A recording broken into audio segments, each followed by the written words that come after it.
Chubby face को पतला दिखाना चाहते हैं तो मसला ही कोई नहीं है। यहाँ पर आप लोग मेरा फेस दोनों तरफ से सही तरह से देख लीजिए कितना ही चबी फेस है मेरा। मेरे गाल वगैरह बहुत ज़्यादा चबी हैं। तो आई वुड लाइक कि कंटूरिंग कुछ इस तरह की होनी चाहिए जिससे आपका फेस बहुत ही लिफ्टेड लगे, बहुत ही स्लिम लगे। तो मैं आज बताऊंगी आपको किस तरह से कंटूरिंग करनी चाहिए, क्या उसका सही तरीका है, किस तरह से उसकी ब्लेंडिंग होनी चाहिए, कौन सी डायरेक्शन में उसकी ब्लेंडिंग होनी चाहिए। यहाँ पर 4 शेड्स हैं मेरे पास। जो सबसे पहले आपको ख्याल रखना है कि आप जो भी कंसीलर या कंटूरिंग किट यूज़ कर रहे हैं it should be very creamy, ताकि वो अपना शेडो दे सके, बहुत अच्छा सा टेक्सचर आपकी चीक्स पे दे सके, क्योंकि ये अच्छी तरह से ब्लेंड होने के बाद अपना एक शेडो छोड़ जाती है। तो यहाँ पे मेरे पास 4 शेड्स हैं। ये 4 शेड्स की कंटूरिंग होती है जिससे आप कर सकते हैं। तो ये शेड चूज़ करना आपका काम है। मैं यहाँ पर 2 शेड्स चूज़ करने वाली हूँ, एक सबसे डार्कर और एक उससे लाइट।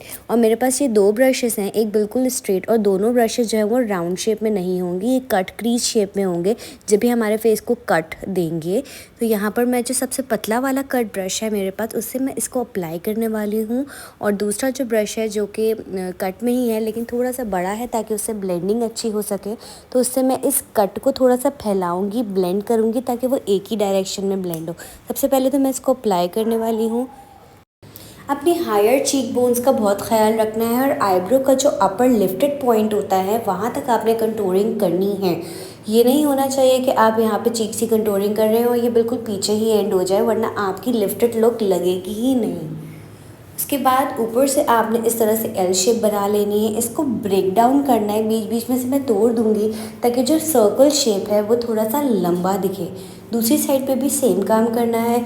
अच्छा, ऊपर माथे पे हमने सिर्फ साइड लाइंस देनी है, सेंटर में नहीं करना, क्योंकि अगर हमने सेंटर में भी कर दिया तो हमने शेप को वैसे ही गोल बना दिया। तो हमें इसको गोल नहीं बनाना, हमें इसको कट डाउन करना है। तो कट डाउन करने की वजह से हम माथे पे साइड्स इसकी जो है वो डार्कर करेंगे और बीच में शेड देंगे लाइटर का। तो यहाँ पर जो है मैंने डार्क और लाइट शेड्स, यहाँ पे आईज़ को भी अपलिफ्ट करना है। तो इसको कर्व पोजीशन में ऊपर की तरफ से इस तरह से कंट्रोल करेंगे। नोज़ को कंट्रोल करने के लिए जहाँ से आपकी ब्रोज़ का स्टार्टिंग पॉइंट होता है वहाँ से लेकर आप नीचे तक नोज़ को साइड से जो नोज़ की बोन होती है वहाँ तक आपने उसको कंट्रोल करना है। अब मैं लगी हूँ उसको ब्लेंड करने। तो यहाँ पे ये मेरा ब्लेंडिंग ब्रश है, मैं इसे कम्प्लीटली ब्लेंड नहीं करूँगी। यहाँ पे मेरा ब्यूटी ब्लेंडर भी है, अभी मैं ब्यूटी ब्लेंडर को यूज़ नहीं करूँगी। अभी मैं सिर्फ ब्रश से जो है वो उसको ब्लेंड आउट करूँगी ताकि जो एक लाइन सी आ रही है वो लाइन की ही पोजीशन में थोड़ी सी ब्लेंड हो जाए। मैं अगर डायरेक्टली ब्यूटी ब्लेंडर का इस्तेमाल करती यहाँ पर तो ये जो लाइन है वो फैल जाती और यहाँ पर वो जो लाइन हमें क्रीज चाहिए वो हमें मिलती ही नहीं। तो यहाँ पर मैंने जो है वो पहले ब्रशेस को ब्लेंड किया है।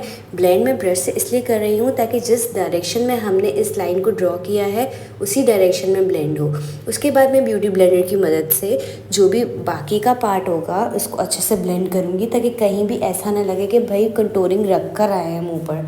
तो यहाँ पर मैं ब्रश से अच्छी तरह से मैंने इसको जो है वो ब्लेंड आउट कर दिया है। दोनों तरह से सेम काम होगा। नोज़ की ब्लेंडिंग का बहुत ख्याल ये रखना है कि नोज़ की ब्लेंडिंग को राउंड शेप में ब्रश से बिल्कुल भी नहीं ब्लेंड आउट करना। इसको इस तरह से ब्लेंड आउट करना है कि आपकी जो कंटूरिंग है वो नीचे की साइड पर जाए, ठीक है, ताकि जो आपकी नोज़ है वो लिफ्टेड लगे, पतली लगे दोनों साइड से। आपने अगर आप इसको ऊपर की डायरेक्शन में ब्लेंड कर दोगे तो वो बीच में भी आ जाएगा और वो फिर नोज़ आपकी मोटी ही लगेगी।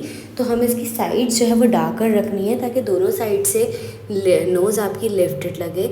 और दूसरी साइड पर भी मैं ब्रश से इसी तरह से जो है वो ब्लेंडिंग स्टार्ट करूँगी और ब्रश से जितना हो सकता है उसको इस लाइन को मैं फैला रही हूँ, सिर्फ ब्लेंड हो जाएगी। उसके बाद मैं इसको ब्यूटी ब्लेंडर की हेल्प से बहुत अच्छी सी फिनिशिंग सी फाइन लुक देने वाली हूँ। तो यहाँ पर अब मैंने ब्यूटी ब्लेंडर ले लिया है, आप देख सकते हैं कि कितना ही अच्छी तरीके से ये ब्लेंड हो गया है। ये क्रीमी शेड, मेरे पास ये क्रीमी शेड था लेंसर का, जो कि मुझे इसकी कंटूर किट बहुत पसंद है क्योंकि ये बहुत ही ज़्यादा क्रीमी होती है और इसकी शेडोज़, इसका पिगमेंट बहुत ज़्यादा होता है। तो यहाँ पर जी मैंने अच्छी तरीके से ब्यूटी ब्लेंडर की हेल्प से इसको ब्लेंड करना है। रखा हुआ मेकअप नहीं लगना चाहिए, मेकअप बहुत अच्छे से ब्लेंड आउट होना चाहिए। अच्छा, यहाँ पे जॉ लाइन को हमने जॉ लाइन के ही हिसाब से कंट्रोल करना है, और जो आपकी डबल चिन है उसको हम वी पोजीशन में, लाइक ऊपर से ब्रॉडर नीचे से वी जो है वो पॉइंटेड शेप में इसको हम कंट्रोल करेंगे। नोज़ को भी मैं इसी तरह से साइड्स जैसे मैंने आपको बताई हैं वैसे ही ब्यूटी ब्लेंडर से करूँगी। And you can see the crease of the jaw line. Wow, the face is looking so uplifted. And look at the cheeks and the cheek bones. Now it's time to do the concealer. तो concealer जो है वो हम brighter part के लिए इस्तेमाल करते हैं। फाउंडेशन हम पहले से ही इस्तेमाल कर चुके थे। तो now I am using concealer. This is the brighter concealer than the foundation. Concealer हमेशा फाउंडेशन से ब्राइटर इस्तेमाल करेंगे। और जहाँ पर कंटूरिंग नहीं की है, लाइक हमने बोन बनाई थी जो चीक पे, उसके ऊपर मैंने कंसीलर लगाया है, माथे पे लगाया है, नोज़ के सेंटर में लगाया है, चिन पे लगाया है और उसके नीचे वाले पार्ट पे लगाया है। अब इसको इसी पोजीशन में करेंगे। इस तरह से आपने ब्लेंड नहीं करना कि जहाँ पे आपने कंटूरिंग की थी वहाँ पे आपका कंसीलर चला जाए। कंसीलर को इतने एहतियात से ब्लेंड करना है कि कंटूरिंग की लाइन तक उसको पहुँचने ही नहीं देना, वरना वो सब कुछ मिक्स आउट हो जाएगा और कुछ भी कंटूर हुआ हुआ नहीं लगेगा।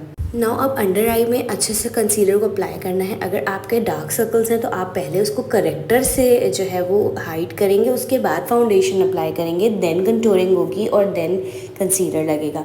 मेरे डार्क सर्कल्स इतने नहीं हैं तो मैं डायरेक्टली कभी कहीं नॉर्मल जगह पे जाना होता है तो मैं फाउंडेशन अप्लाई कर लेती हूँ, मुझे करेक्टर की नीड नहीं होती। लेकिन हाँ, अगर मुझे बहुत प्रोफेशनल मेकअप करना होता है तो मैं पहले करेक्टर यूज़ करती हूँ। तो यहाँ पर अब मैंने अच्छी तरीके से इसको ब्लेंड आउट कर लिया है और आप ये देख सकते हैं कि किस तरह से जो हाइलाइटेड पॉइंट्स थे वो हाईलाइट हो रहे हैं और जो दबने वाले पॉइंट्स हैं, like you can see the nose के साइड्स कितने दब चुके हैं और नोज़ कितनी लिफ्टेड नज़र आ रही है। Now it's time to apply the blush. Blush is the game changer of the makeup. Literally blush के बगैर मेकअप में जान ही नहीं आती। तो ब्लश को अप्लाई करने का भी बहुत सिंपल ट्रिक ये है कि जहाँ पर आपने कंटूरिंग की है उसके ऊपर वाली चिक बोन पे आपने बीच से बिल्कुल भी ब्लश अप्लाई नहीं करना है। आपने ये साइड्स में जहाँ से आपने कंटूरिंग की थी उसके ऊपर आपने ब्लश को अप्लाई करना है। लाइक कंसीलर और कंटूरिंग के बीच में ब्लशन हमेशा अप्लाई होता है। ब्लशन को अगर आप लोग चीक्स के बिल्कुल आगे आगे नोज़ के पास कर देंगे तो यहाँ से आपका फेस बहुत ब्रॉड दिखेगा। तो ब्लशन जो है वो साइड्स में आप लोगों ने अप्लाई करना है और नोज़ के लिफ्टेड पार्ट्स में जहाँ पर हमने कंटूरिंग इस्तेमाल की थी। Now it's up to you कि आप इसको जॉ लाइन पे भी हल्का हल्का सा ब्लश कर लें ताकि जो ब्लेंडिंग बची हुई है वो भी हो जाए और ब्लश भी लग जाए और डबल चिन भी छुप जाए। और माथे पे भी हम सेंटर में बिल्कुल अप्लाई नहीं करेंगे, यही साइड्स यूज़ करेंगे ब्लशिंग के। तो this is the final look. यहाँ पर सब कुछ हो चुका है। Now it's time to apply the highlighter. Highlighter also I will say again कि हाइलाइटर हाइलाइटेड पार्ट्स में यूज़ करेंगे जहाँ पर हमें जो पार्ट्स जो है वो उभरे हुए दिखाने हैं, like the cheekbones and the nose point and the forehead. ठीक है, तो this is the highlighter of Kashi's and this is my favourite highlighter. It looks so professional and dashing. तो इसको भी आपने इसी तरह ऊपर की डायरेक्शन में जो है वो अप्लाई करना है ताकि आपकी जो चीक बोन्स हैं, आपके चीक्स नहीं, ये फैटी एरिया नहीं, आपके चीक बोन्स हाईलाइटेड लगे, जिसकी वजह से आपका फेस जो है वो लिफ्टेड नज़र आएगा।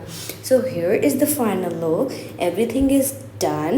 Now let me open my hairs and you can see the lifted face of mine and I was looking so slim जो कि मैं नहीं हूँ। मेरा फेस बिल्कुल ही राउंड है और यहाँ पर मैं इस तरह से कंटूरिंग करती हूँ। Thank you.